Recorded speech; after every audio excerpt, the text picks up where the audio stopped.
Ça va tout le monde? Bon dimanche, bon matin.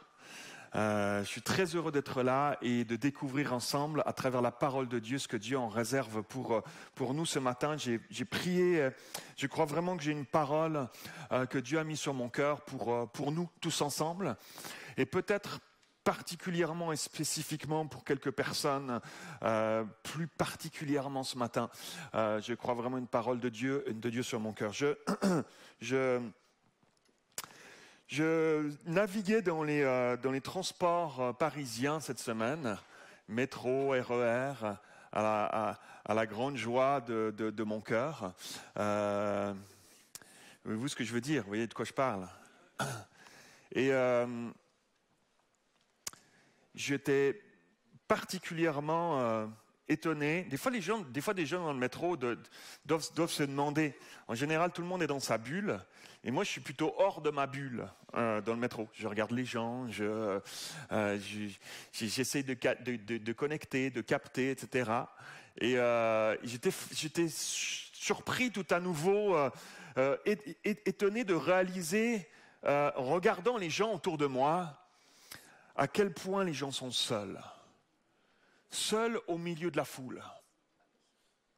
À quel point les gens, tellement d'indifférence les uns pour les autres, tellement d'indifférence envers son prochain, tellement d'indifférence envers la souffrance, la solitude de l'autre, tellement de tristesse, tellement de gens qui se réfugient derrière un mur, tellement d'abattement. Je regardais les gens, tellement de découragement, d'abattement, de langueur, tellement de désespérance dans les gens qui étaient autour de moi. Voyez-vous de quoi je parle? Ça vous dit quelque chose? Au quotidien de notre ville de Paris.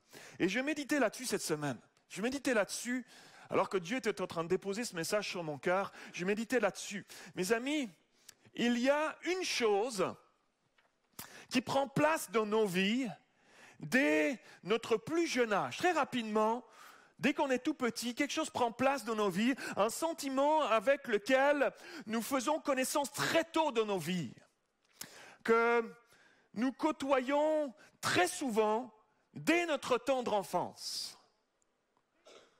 C'est la tristesse. La tristesse. Vous voyez de quoi je parle? Combien de fois, en tant qu'enfant, dès notre jeune âge, et là je veux dire ça va raviver des souvenirs, ça va remonter des choses à ta mémoire. Combien de fois, en tant qu'enfant, on a vécu des situations où on était triste. Triste de devoir nous coucher trop tôt. Parce que notre frère aîné ou notre sœur aînée pouvait se coucher plus tard que nous. Tu vois ce que je veux dire? Triste, tu te couches ce soir-là, tu pleures dans ton lit. Aujourd'hui, on rigole, mais c'est des vraies tristesses à l'époque. Des vrais pleurs.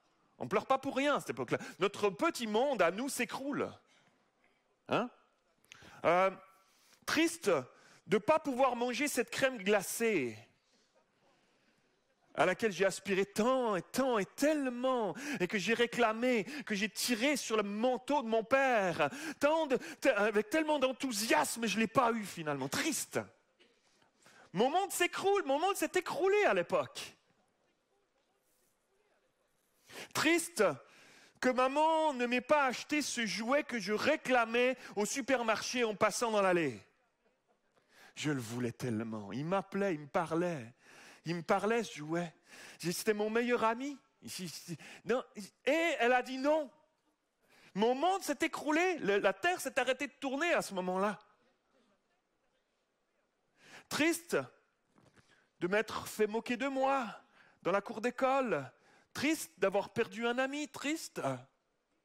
Tellement de sujets de tristesse dans notre enfance. Vrai ou pas vrai? Et souvent, avec le temps, cette tristesse, elle a tendance à s'installer. Parce que les aléas de la vie, de notre vie ici-bas, de notre parcours sur terre, de notre vie, des situations tristes sont là. Dans notre monde, elles sont nombreuses, ces situations-là. Elles s'accumulent avec les années et tant de gens ne savent pas quoi faire avec cela dans leur vie. Peut-être toi ce matin, dans la saison dans laquelle tu es en train que tu traverses en ce moment, la perte d'un être cher. Qui n'a pas vécu ces choses? La déception d'avoir cru en l'amour et de voir que ce n'était pas sincèrement réciproque.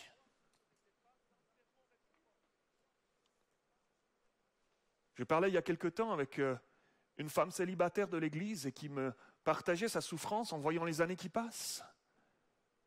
Et que oui, il y a eu des possibilités, mais elle a voulu se tenir avec ses valeurs. Elle a voulu garder son cœur devant Dieu, et les années passent, et elle a dit non à certaines options qui auraient pu être là, mais où il aurait fallu qu'elle baisse ses valeurs, qu'elle baisse ses standards avec Dieu, devant Dieu. Elle a dit non. Et pourtant, les années passent et elle est là avec cette situation.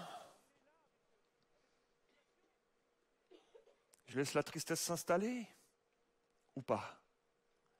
Qu'est-ce que je fais? Waouh! Peut-être l'attitude décevante d'un ami, d'une amie. Une séparation, un divorce, et tu te retrouves seul, alors que ce n'était pas ce que tu rêvais en te mariant. Je laisse la tristesse s'installer.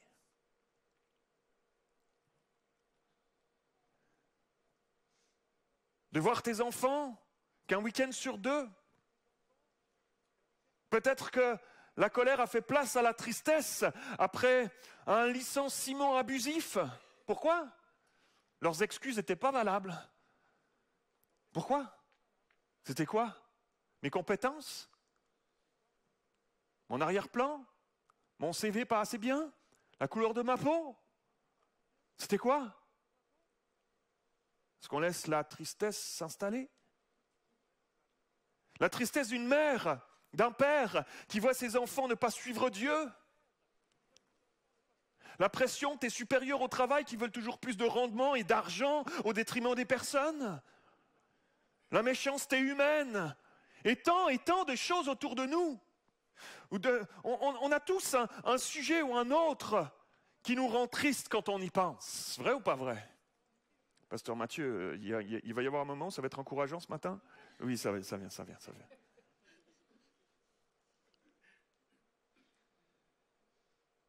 J'ai une bonne nouvelle au milieu de tout ça. Dieu a envoyé une solution pour nous. Dieu a envoyé une solution pour toi, alléluia. Il a envoyé une solution au milieu de nos situations, au milieu de ce monde dans lequel nous baignons jour après jour et de ces situations potentiellement de tristesse, de déception au milieu de nous. Ce matin, nous avons la possibilité, tu as la possibilité de ressortir de ce lieu léger.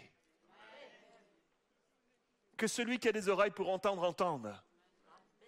Tu as la possibilité de ressortir de ce lieu léger ce matin parce que Dieu a trouvé une solution. Dieu a envoyé une solution pour nous. Libéré peut-être d'un poids, libéré peut-être d'une tristesse, d'une déception, d'un découragement, d'une dépression qui pèse sur ta vie en ce moment. Le titre de mon message est celui-ci ce matin. Je vous consolerai. Je vous consolerai. C'est une promesse de Dieu. C'est une promesse de Dieu pour toi ce matin, mon frère, ma soeur. C'est une promesse de Dieu qu'on trouve dans sa parole. Alléluia. Je vous consolerai. Lorsque Jésus a commencé à expliquer à ses disciples qu'il devrait s'en aller auprès de son Père, qu'il devrait les quitter, qu'il devrait souffrir, il leur a dit cela, mais en même temps, il leur a dit qu'il leur enverrait le Saint-Esprit, qu'il ne les laisserait pas seuls, qu'il leur enverrait le Saint... Quelle bonne nouvelle, alléluia! Au milieu de la solitude, au milieu de la foule de cette ville de Paris, au milieu de la solitude, c'est paradoxal, la solitude au milieu de la foule, Dieu nous dit, mais je vous laisserai pas seul. Il y a 2000 ans en arrière déjà, il a dit ça à ses disciples. Je m'en vais auprès du Père, mais je ne vous laisserai pas seul. Je vous enverrai mon esprit, le Saint-Esprit, pour être avec vous tous les jours, jusqu'à la fin du monde. Et la première chose que Jésus leur a dit, à propos du Saint-Esprit et de son œuvre en eux, en nous encore aujourd'hui, c'est son rôle de consolateur. C'est pas extraordinaire? Il aurait pu dire, je vous enverrai mon esprit de puissance, je vous enverrai mon esprit de joie, je vous enverrai mon esprit de gloire. Il aurait pu dire toutes sortes de choses. Moi, je suis toujours surpris, je suis toujours encore étonné que ce qu'il a voulu dire. Évidemment, il est aussi puissant, il est aussi glorieux, il est aussi tout ça, on est d'accord. Mais ce que Jésus a voulu laisser particulièrement à ce moment-là, c'est la notion de consolateur. C'est extraordinaire. Il savait que 2000 ans plus tard, le monde vivrait la solitude, la tristesse terrible, horrible de la solitude. Il n'y a rien de plus horrible que la solitude.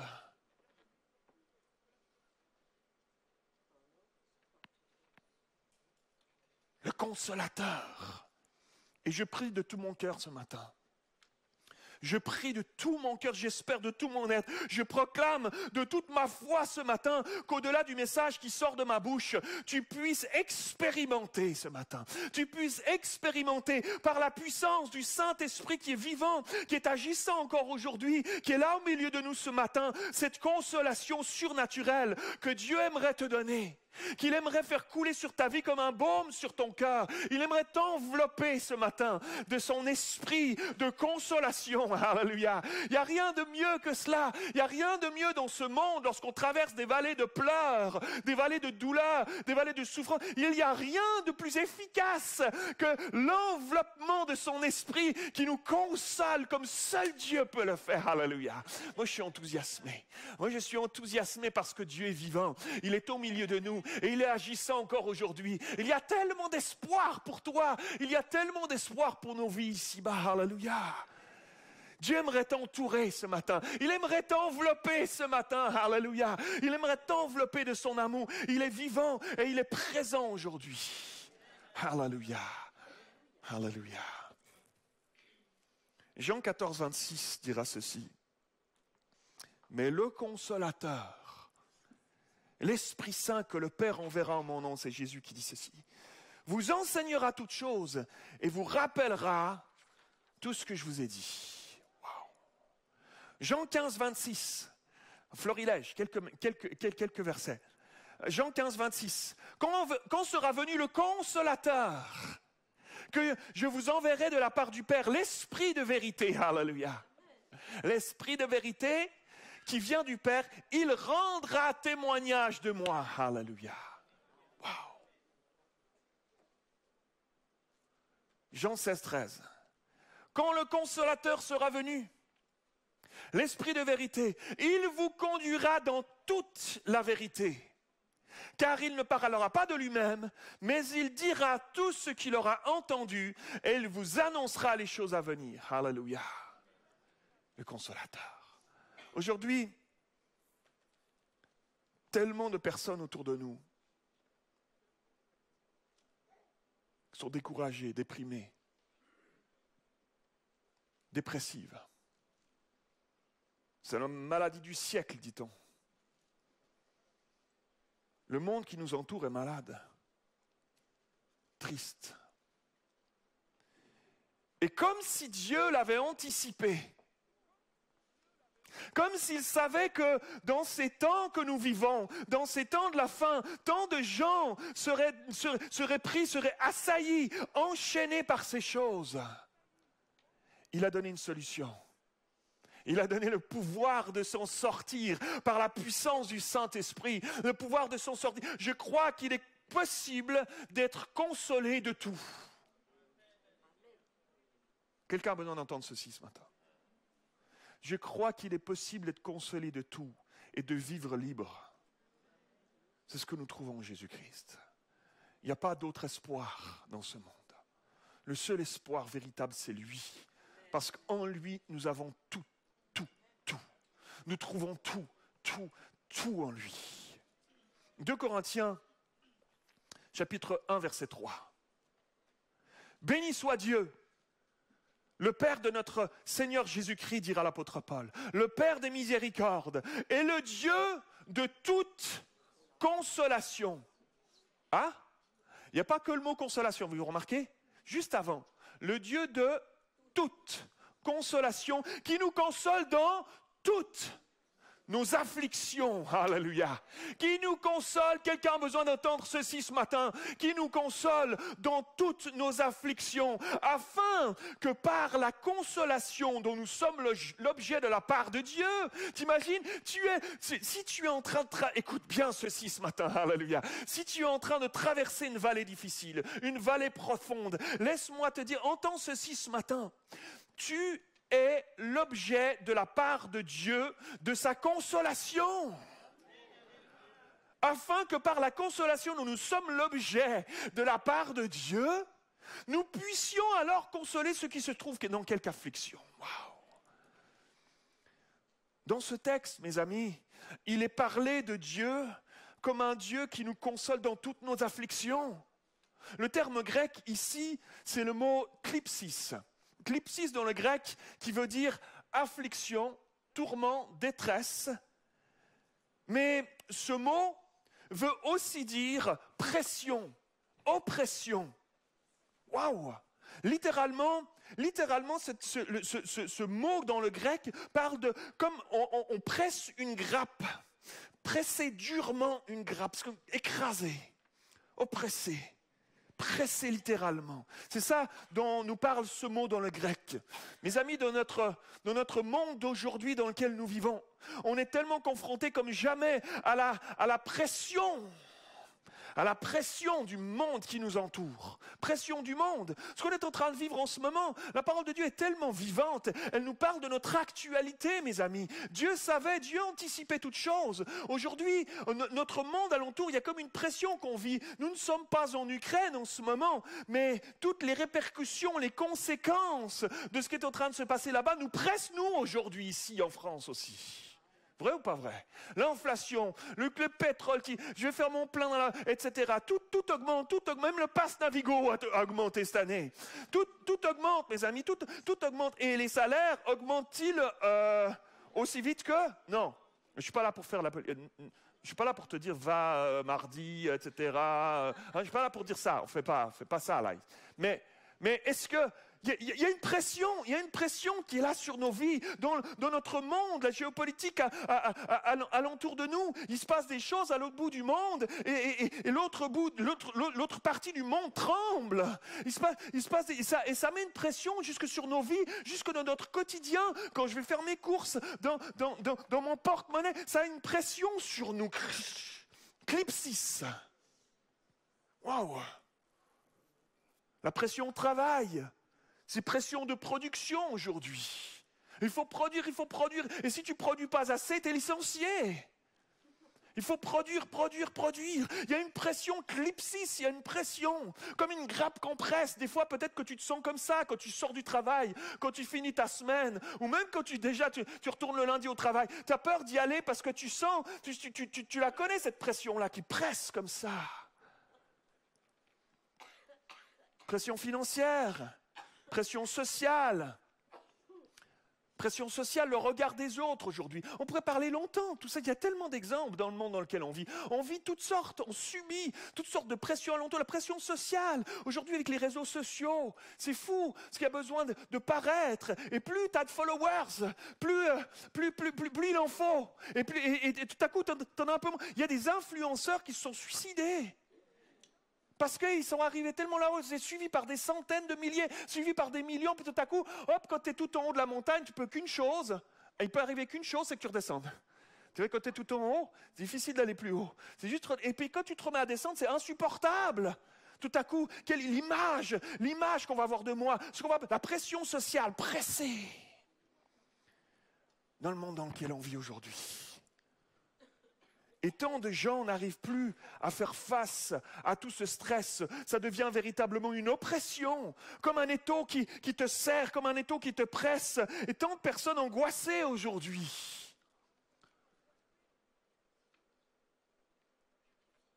Ce n'est de loin plus exceptionnel de vivre ça au jour d'aujourd'hui. Mes amis, j'ai vu trop de chrétiens au fil des années baisser les bras face à la pression du monde.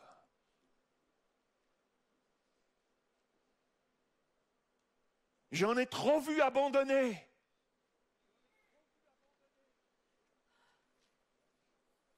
J'en ai trop vu abandonner, découragés face aux souffrances, aux épreuves, aux pressions. Et on baisse les standards, et on baisse les bras, et on s'éloigne, et on glisse. J'aimerais nous dire ce matin, mes frères et sœurs, à chacun d'entre nous, mais spécialement à ceux qui sont fatigués, à ceux qui sont lassés, à ceux qui sont découragés, à ceux qui sont pressés, qu'au milieu de tout cela, Dieu a choisi, Dieu nous a donné une solution merveilleuse pour chacun d'entre nous. Lorsque nous vivons dans ce genre de situation, le Saint-Esprit, le Consolateur, qui ne nous a pas été envoyé pour faire de la figuration. Ce n'est pas juste un concept.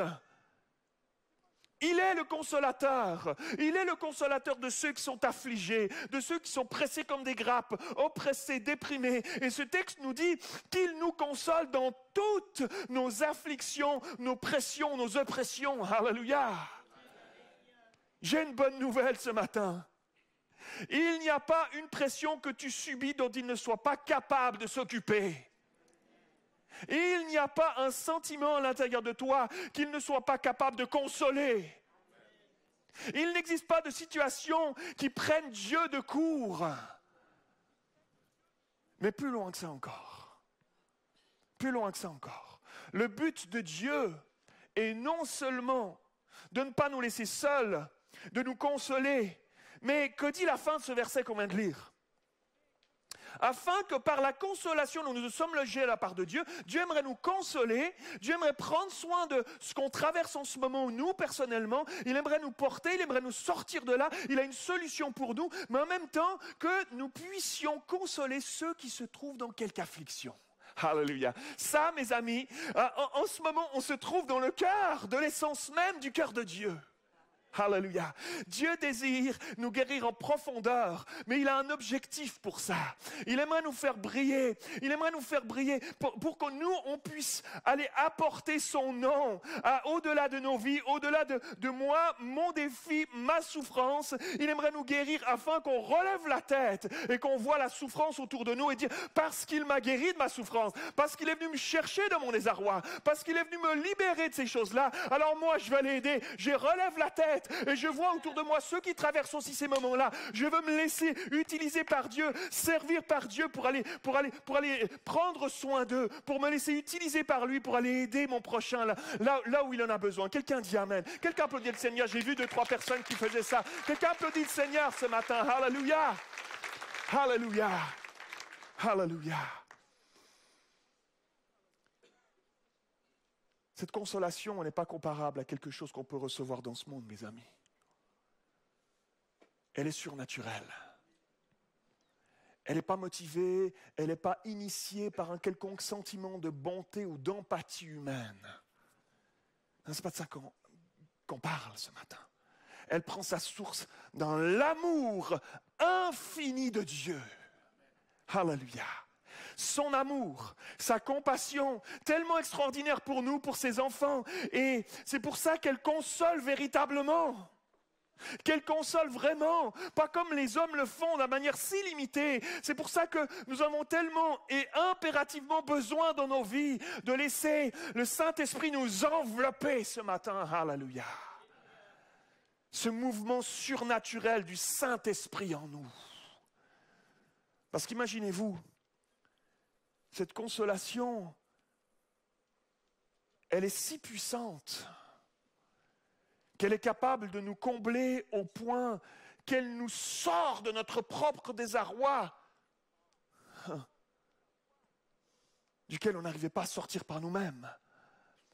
Alors que je me morfonds dans mes propres impossibilités, dans mes angoisses, dans mes découragements, cette consolation surnaturelle, elle vient sur moi par le Saint-Esprit et alors elle coule en moi. Et alors qu'elle coule en moi, elle me fait déborder. Et de ce débordement crée un désir d'aller vers l'autre, d'aller vers ceux qui en ont besoin, de me mettre à consoler ceux qui se trouvent dans la même situation. Si ce n'est pas surnaturel, ça. Parce que quand on ne va pas bien, ce n'est pas du tout dans nos pensées d'aller consoler ceux qui ont besoin d'être consolés. Quand nous-mêmes, on ne va pas bien, on a tendance à la nature humaine, on se recroqueville, on se crispe, je me renferme dans ma bulle, sur moi, mon besoin, ma souffrance, mais je vais déjà, j'ai des difficultés à m'occuper de moi-même, j'ai la difficulté à me gérer moi-même, comment j'irai encore vers l'autre? C'est qu'un miracle qui peut faire ça, si tu te laisses envelopper par le Saint-Esprit qui viendra te consoler. Alléluia, alléluia. Dieu désire nous combler d'une consolation qui n'est pas une production humaine. Elle est profonde, elle comble, elle est libératrice et rassurante, cette consolation, comme un baume enveloppant nos vies. Alléluia. Il y a quelques années en arrière, alors qu'on était pasteur en Suisse, je me rappelle de ce jour où j'ai reçu le téléphone d'une sœur de l'église dans certainement le moment le plus souffrant de sa vie. On a pris la voiture rapidement avec Nicole, on s'est déplacé chez elle.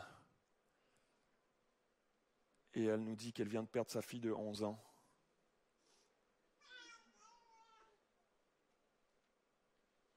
Elle était à l'anniversaire d'une copine à elle, d'une amie. Ils étaient allés se baigner au lac. Les enfants batifolaient, barbotaient dans l'eau. Il y avait beaucoup de monde. Et tout à coup, la petite a disparu. Elle est où? On la cherche, 5 minutes, 10 minutes, 15 minutes se passent. Elle s'était noyée dans sa dos. On ne sait pas comment. 11 ans, sa fille unique, femme monoparentale. Son mari l'avait abandonnée quelques années auparavant.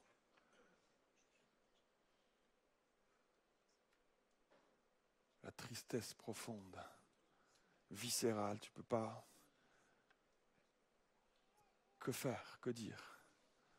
On a pleuré ensemble. On a pleuré ensemble. Qu'est-ce qu'on a pleuré ensemble? Déchiré cette femme. Et j'ai vu de mes propres yeux comment le Saint-Esprit enveloppe. Je l'ai vu de mes propres yeux. Comment le Saint-Esprit enveloppe quelqu'un qui est au fond du fond de la vallée. J'ai vu le Saint-Esprit l'envelopper.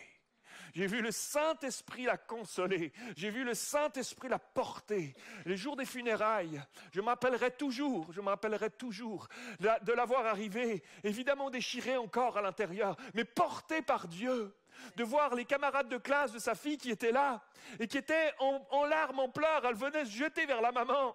En pleurs, à la fin, quand les honneurs étaient en train de défiler, les enfants, les camarades de classe de cette fille se jetaient et elle les prenait dans ses bras. Il n'y a que Dieu qui peut faire ça. Elle n'était pas dans un déni parce que je sais que j'ai pleuré avec elle avant. Elle n'était pas du tout dans un déni, mais elle les prenait dans ses bras, elle leur parlait du Seigneur, elle leur disait, mais elle avait le Seigneur, elle avait Jésus dans sa vie. Et je sais où elle est. Elle avait Jésus, et elle témoignait de Jésus, là, comme ça, autour de la tombe, dans le cimetière. Elle témoignait de Jésus, elle était porté. J'ai vu littéralement comment le Saint-Esprit, miraculeusement, il n'y a que Dieu qui peut faire ça, est capable d'envelopper, de porter quelqu'un alors qu'on traverse la vallée du deuil la plus profonde, mes amis. Quelqu'un dit Amen. Alléluia. Wow. Alors comment Dieu console-t-il? Comment Dieu console-t-il? Parfois par l'intermédiaire des hommes ou des femmes de Dieu qu'il place autour de nous. 2 Corinthiens 7, 6. L'apôtre Paul dira, mais Dieu qui console ceux qui sont abattus, nous a consolés par l'arrivée de Tite. Ah. Des fois, Dieu nous console à travers les frères et sœurs. Là, c'était Tite. Dieu leur envoyait Tite parce qu'ils étaient abattus. Ils étaient abattus à ce moment-là. Ils avaient besoin de consolation. Ils étaient en train de servir Dieu. Ils étaient de marcher tant bien que mal. Mais c'est l'apôtre Paul qui écrit ça. Le grand apôtre Paul, oui, il a eu des moments d'abattement. Il a eu des moments dans sa marche avec Dieu, dans sa marche ici-bas, alors qu'il servait le Seigneur et qu'il voyait qu'il a vu des miracles arriver, l'esprit de Python qui est sorti de cette femme, il a vu des choses extraordinaires se passer. Et oui, il a eu des moments aussi de découragement. Les aléas de la vie, les combats, les vents contraires, les choses ont fait qu'à un moment donné, il était abattu. Et Dieu a dit, je le vois dans son désarroi. Je vais lui envoyer un frère. Je vais lui envoyer Tite. Je vais envoyer ce jeune homme, ce frère qui va arriver tout frais, qui va arriver rempli de l'esprit, qui va arriver avec quelque chose qui va faire du bien à l'apôtre Paul. Et il nous a consolés par l'arrivée de Tite. Alléluia.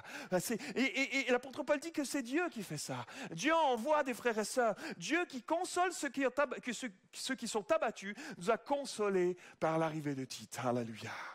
C'est vrai, combien de fois n'avons-nous pas été consolés par un frère, une sœur, inspirés par Dieu qui nous a encouragés à un moment précis où on en avait besoin. Rappelle-toi. Une main sur une épaule des fois, simplement. Un temps ensemble à partager. À prier, à crier, à pleurer. La Bible nous dit de pleurer avec ceux qui pleurent. Je ne sais pas si ça vous est déjà arrivé. C'est très réconfortant quand on traverse une vallée d'avoir un frère, une sœur qui vient mettre une main sur une épaule, qui fait un téléphone, qui se pose avec nous, qui pleure avec nous simplement. Des fois, dans certaines situations, souvent, dans certaines situations, ce n'est pas le nombre de paroles, les belles phrases, l'éloquence qui va changer quoi que ce soit. La punchline, là, la belle punchline des réseaux sociaux, là, tout ça, là, ça n'a plus du tout de saveur à ce moment-là. Juste pleurer avec ceux qui pleurent. Une oreille attentive au bon moment. J'aimerais vous dire, mes amis à EPM ici, soyons attentifs les uns aux autres. Soyons une église qui est connue parce que les frères et sœurs prennent soin les uns des autres. Parce qu'on cherche à se porter, se supporter les uns les autres. À s'encourager les uns les autres. Tu vois un frère, une sœur qui a peut-être la mine dépitée ce matin. Appelle-le cette semaine. Appelle-la cette semaine. Comment ça va? J'ai l'impression que dimanche, c'était plus compliqué pour toi. Est-ce que ça va? Ah oui, c'est compliqué à mon travail. Est-ce que je peux prier avec toi? Dimanche prochain, hey, j'ai prié pour toi cette semaine. Comment ça va? Comment ça a été ta semaine? Ah ben c'était beaucoup mieux, dis donc, j'ai vraiment senti. Ah oui, tu as prié pour moi? Merci. Une église qui se soucie les uns des autres. C'est ça la famille de Dieu. C'est ça, mes amis, que nous sommes appelés à vivre les uns avec les autres. Au-delà on vit dans la ville de Paris, oh là là, j'ai tellement de choses à faire, je cours déjà à gauche, à droite. Comment dis-tu que j'ai encore le temps de prendre le téléphone pour appeler un frère, une sœur? Tu crois que j'ai pas d'autres choses à faire dans ma semaine? Soucions-nous les uns des autres. Ça n'a pas de prix. Alléluia. Et puis, à d'autres reprises, c'est Dieu qui nous console lui-même, tout simplement, de manière surnaturelle. Ésaïe 66, 13. Comme un homme, c'est extraordinaire. Non mais, la parole de Dieu est extraordinaire, mes amis.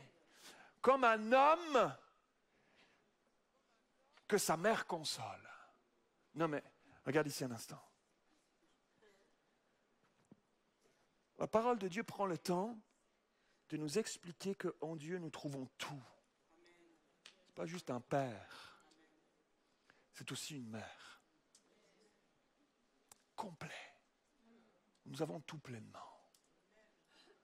Comme un homme que sa mère console. Qu'est-ce qu'on est bien dans les bras de maman? Non, mais on est bien dans les bras de papa aussi, évidemment. Il n'y a pas de comparaison, tout est complémentaire. Mais qu'est-ce qu'on est bien dans les bras de maman, ce côté maternel, rassurant. ce côté maternel bienfaisant. Waouh! Comme un homme que sa mère console, ainsi je vous consolerai. Vous serez consolés dans Jérusalem, dira l'Éternel. Oh là là, Ésaïe 51, 12, c'est moi qui vous console. Avez-vous remarqué, il y a une répétition. Hein? Comme si le « c'est moi » du début ne suffisait pas, il fallait juste redire encore. C'est moi, pas quelqu'un d'autre. Arrête d'aller chercher ailleurs. Arrête d'espérer ailleurs. Arrête d'espérer dans les hommes. C'est moi qui vous console. Qui es-tu pour avoir peur de l'homme mortel et du Fils de l'homme pareil à l'herbe? Waouh! Alléluia! Oui, quelqu'un applaudit, j'ai entendu clip clip 2 fois. Ah, alléluia! Oh, merci Seigneur! Littéralement, le consolateur, dans le grec, c'est le paraklétos. Paraklétos, dans le grec, c'est celui qui est appelé à se tenir à nos côtés. Celui qui est appelé à se tenir là, à nos côtés pour nous aider. Littéralement, le paraklétos, c'est un avocat qui plaide la cause devant un juge.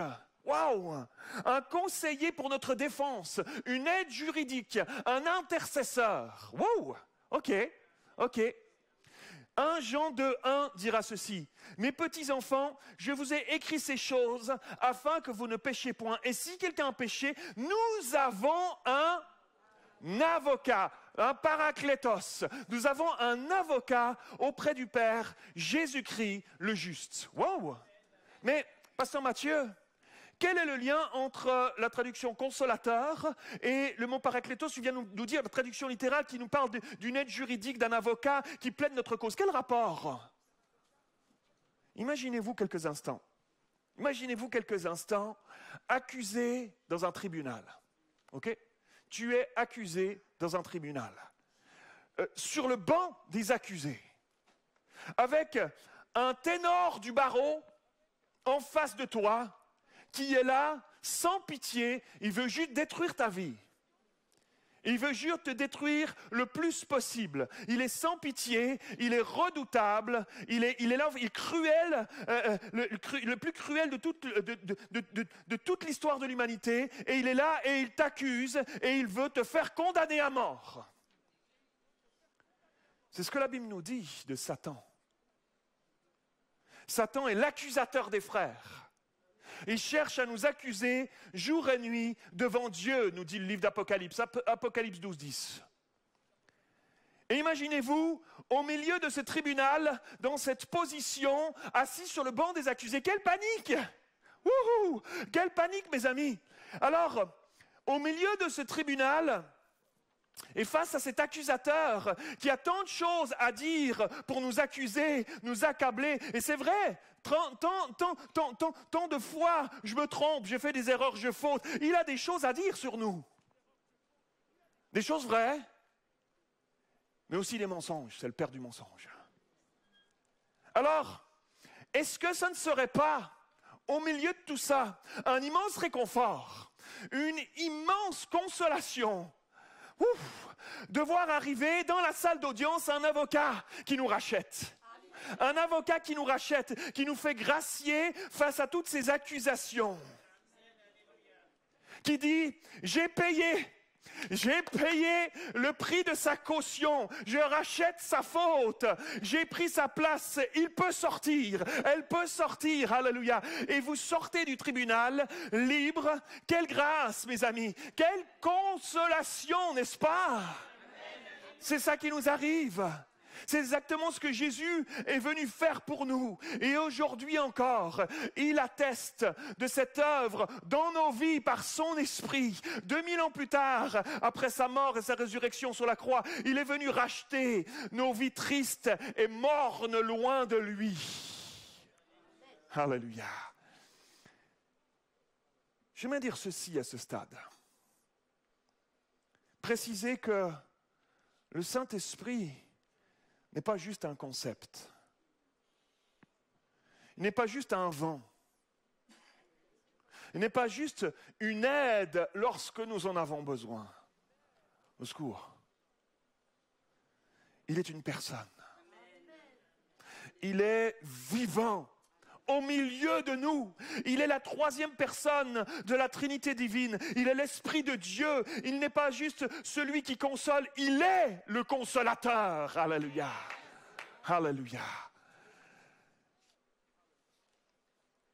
C'est comme si tu passais toute ta vie à te passionner pour la course à pied. En ce moment, il y a une course...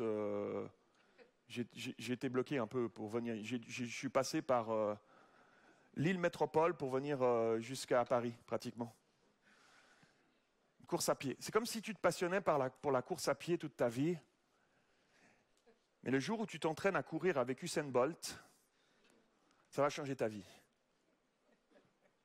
C'est comme si tu as passé tant d'années à peaufiner des bons petits plats, à cuisiner des bons petits plats dans ta cuisine, en lisant des bons bouquins de recettes de cuisine. Mais le jour où on t'offre 1 heure avec le chef Pierre Gagnère, tu vas lui poser des questions comme si tu étais novice en cuisine. Toutes ces petites images ont leurs limites parce qu'elles parlent d'êtres humains. Mais j'aimerais te dire, ne cherche pas juste la consolation en Dieu. Cherche le consolateur. Alléluia. Dieu lui-même, le consolateur, il est le consolateur. Et tu trouveras tout pleinement en lui. Tout, il est le consolateur. Alors, ce matin, ce n'est pas juste une solution de plus face à toute la panoplie de choses peut-être que tu as déjà essayé de mettre en place dans ta vie pour que tu ailles mieux. Il est ta solution. Il est notre unique solution. Il n'y en a pas d'autre véritable en ce bas monde. Dieu désire te faire vivre une vie épanouie ici-bas. Une vie épanouie. Et pour cela, il a envoyé son esprit, le consolateur, pour vivre avec toi, pour vivre avec nous chaque jour, à chaque instant. Peut-être que tu as l'impression que ce serait impossible au vu de ce que tu vis au plus profond de ta situation, ton cœur aujourd'hui. Mais Dieu en a les capacités. Je termine avec ceci. Alors que les musiciens s'approchent, merci. Il y a quelques années en arrière, alors que j'étais pasteur à Genève, je me rappelle de ce jour où un couple de l'église s'approche de nous et nous raconte une histoire rocambolesque avec leur fille. Ils nous racontent que depuis quelques mois, leur fille se trouve en prison en Angleterre parce qu'elle a voulu... Quelques mois auparavant, elle a visité sa cousine qui habitait à Londres. Et elle a pris l'avion. Elle a fait une escale depuis Genève sur Paris. En arrivant à l'aéroport de Paris, elle tombe dans l'aérogare sur une vieille connaissance à elle qui lui dit « Ah, super, comment ça va? Mais qu'est-ce que tu deviens? Tu vas où? Je vais à Londres, je vais voir ma cousine, etc. Ah oui, super, tu vas à Londres? Dis donc, ça m'arrange vraiment. Est-ce que j'ai un contretemps? Est-ce que tu pourrais prendre? J'ai une valise qu'il faudrait que je donne à quelqu'un de ma connaissance là-bas en Angleterre. Est-ce que tu serais d'accord de la prendre avec toi? Confiante, elle connaît, vieille connaissance. Donc, je dis « pas de souci, je m'en occupe. » Elle prend la valise, elle arrive à l'aéroport de Londres. Les chiens reniflent sa valise de manière suspecte et ils fouillent sa valise, se rendent compte qu'il y a de la drogue qui est cousue dans les doublures des vêtements dans la valise, etc., un peu partout dans la valise. Elle se fait arrêter, elle se retrouve depuis des mois dans une prison au nord de Londres, en Angleterre. Et là, je suis face à ses parents qui me racontent ça. Et désappointés, désemparés, accablés par la tristesse de cette situation terrible à laquelle ils ne peuvent pas faire grand-chose. Ils nous racontent que depuis Genève, à chaque semaine, la maman monte à Londres, prend l'avion chaque semaine pour aller visiter sa fille. Elle doit prendre un train, elle nous explique que ça a l'air compliqué pour y aller. Et là, ni une ni deux, avec Nicole, on se dit la semaine prochaine, on va venir avec vous. J'aimerais ça venir avec vous, vraiment. Est-ce que c'est possible qu'on y ait la visite? Ah oui, il faut faire une demande spéciale pour une visite, etc. Donc, finalement, ce n'était pas la semaine d'après, parce qu'il a fallu faire des demandes particulières pour pouvoir accéder à visiter cette prison pour femmes. Et arrive la semaine où on part, on prend l'avion, on arrive à Londres. On prend un train, plusieurs heures de route au nord de Londres, de chemin de fer au nord de Londres. On s'arrête à une gare. On doit prendre un autre petit train de campagne. Et là, on est dans ce train de campagne avec cette maman qui est là. On a ce petit train de campagne. À un moment donné, il sillonne les petites collines de la campagne anglaise, toutes vertes comme ça, des petits moutons dans les champs. Et puis il n'y a rien. C'est perdu à un moment donné. Elle va dans le wagon de la locomotive, elle tape sur l'épaule du chauffeur de train. Et hop, il s'arrête au milieu de la campagne. Hop, on descend. Elle s'était fait toute belle pour aller voir sa fille. Elle avait des petits talons, elle marchait, je me rappellerai toute ma vie, Nicole. Je me rappellerai toute ma vie, on marchait derrière elle. On était au milieu de la campagne anglaise. Il n'y avait rien, des petites collines, un petit chemin qui s'en allait comme ça, pas de maison, pas de rien. Et je la voyais marcher avec son petit sac à main, ses petits hauts talons comme ça. Elle marchait, elle allait voir sa fille. Et nous, on suivait derrière avec Nicole. Et je dis, qu'est-ce qu'on fait là? Et à un moment donné, au bout de, je sais pas moi, 20, 30 minutes de marche, là, au milieu de tout ça, on voit au milieu de la campagne se dessiner un grand bâtiment, une prison, là. On arrive dans la prison, on se fait fouiller, on pose nos sacs, etc. Et on arrive dans cette grande salle où les prisonnières étaient déjà certaines assises à des tables avec leurs familles, etc. On arrive et je vois au fond, la table là, la jeune fille qui nous attend. Et on arrive et on s'assied à cette table et je me rappelle le sentiment que j'avais, un sentiment de tristesse, un sentiment de désarroi, un sentiment de pitié totale. J'ai pitié de ce qui t'arrive. Et de surprise en voyant que cette fille n'avait pas l'air du tout affectée ou au fond du trou. Et donc, évidemment que je lui pose des questions. Comment ça se fait que comment tu vis la prison? On nous raconte les conditions carcérales. Je dis, c'est pas normal que tu te sentes bien comme ça. Je dis, qu'est-ce qui se passe dans ta vie? Et là, elle me raconte comment elle a rencontré Jésus dans sa cellule. Elle raconte comment le Seigneur est venu la rencontrer dans sa cellule. Waouh! Elle raconte comment c'est merveilleux qu'elle passe des temps de prière dans sa cellule, qu'elle a commandé des cours par correspondance, des cours bibliques par correspondance, qu'elle est en train d'étudier la parole de Dieu dans sa cellule, qu'elle témoigne autour d'elle. Je dis, mais normalement, je veux dire, à la pensée normale humaine, tu devrais ou être totalement découragé à espérer que la mort te cueille dans pas longtemps, ou alors, dans la colère totale, la révolte, à pointer Dieu du doigt, pourquoi il permet ça? Et je ne te vois pas là-dedans. Elle dit non, Dieu me fait du bien. Elle a passé un diplôme. On est sorti de là, je me rappelle avec Nicole, on est sorti de là, on était comme chamboulés.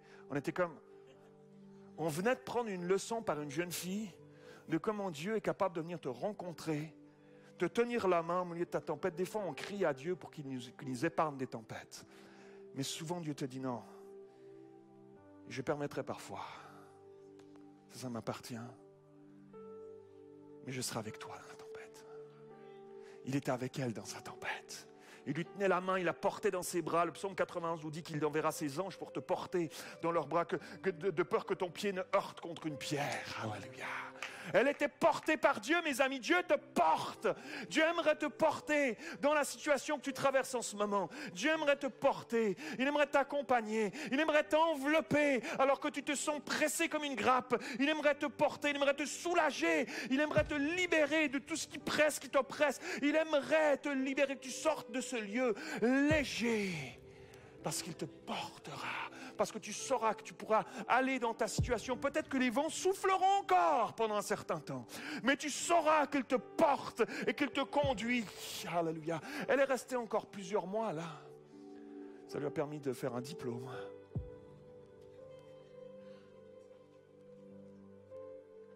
Elle est sortie de là.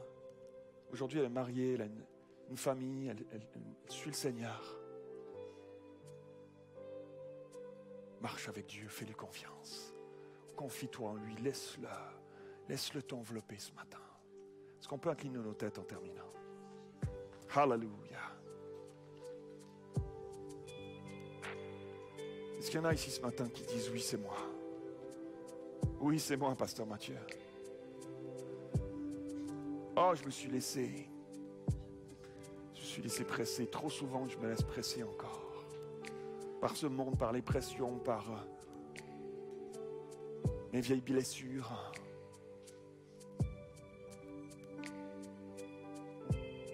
Seigneur, je dépose tout ça. Seigneur, viens m'envelopper.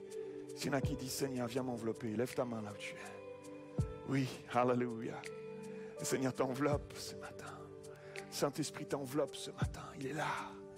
Il est autour de toi, devant toi, au-dessus de toi, sous toi. Il t'enveloppe ce matin, alléluia, de son amour. Il allège ton fardeau ce matin. Alléluia. Confie-toi en lui. Choisis de marcher avec lui. Alléluia. Et il te console ce matin. Il te console ce matin. Profondément. Laisse-le. Alléluia. Est-ce qu'on peut se lever tous ensemble? J'aimerais prier. Est-ce qu'on peut se lever tous ensemble en terminant? Je prie ce matin, Seigneur, que tu viennes nous envelopper. Chacun d'entre nous, là où nous nous trouvons, Seigneur. Viens, Seigneur. Viens nous accompagner. Viens nous porter, Seigneur. Envoie tes anges de notre situation s'il le faut. Mais viens nous porter ce matin, Seigneur. Seigneur, que nous puissions sortir de ce lieu avec cette conscience, cette conviction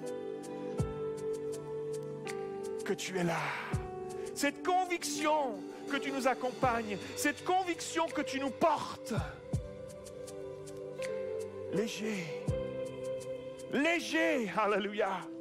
Avec même de la joie dans le cœur, oserais-je le dire. Même de la joie dans le cœur. Parce que nous savons que tout est entre tes mains. Et que tu prends soin de nous. Tu prends soin de notre situation. Alléluia. Que là où moi j'ai des limites, toi tu prends le relais. Alléluia. Que toi tu t'occupes de tout. Que tu me consoles de tout. Alléluia. Je te confie tout alors, Seigneur. Je te confie tout alors, Seigneur, au nom de Jésus. Est-ce qu'on peut dire Amen ce matin? Est-ce qu'on peut applaudir le Seigneur pour qu'il l'aime? Alléluia. Alléluia. Béni sois-tu, Seigneur. Alléluia. Seigneur, accompagne-nous cette semaine. Chacun d'entre nous. Dans nos réalités, Seigneur. Certains vont se retrouver, vont avoir l'impression que l'ennemi va essayer de faire penser qu'il ne s'est rien passé, que c'était que du blabla qu'on a entendu ce matin. Parce que peut-être que la tempête soufflera encore. Certains vont retourner dans leur réalité et il y aura encore des pressions, il y aura encore. Mais je prie, Seigneur, que par la foi, nous puissions avancer. Que par la foi, nous puissions marcher.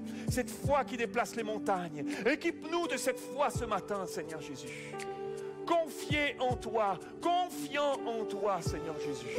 Ce matin, dans le nom de Jésus. Amen. Et Amen. Alléluia.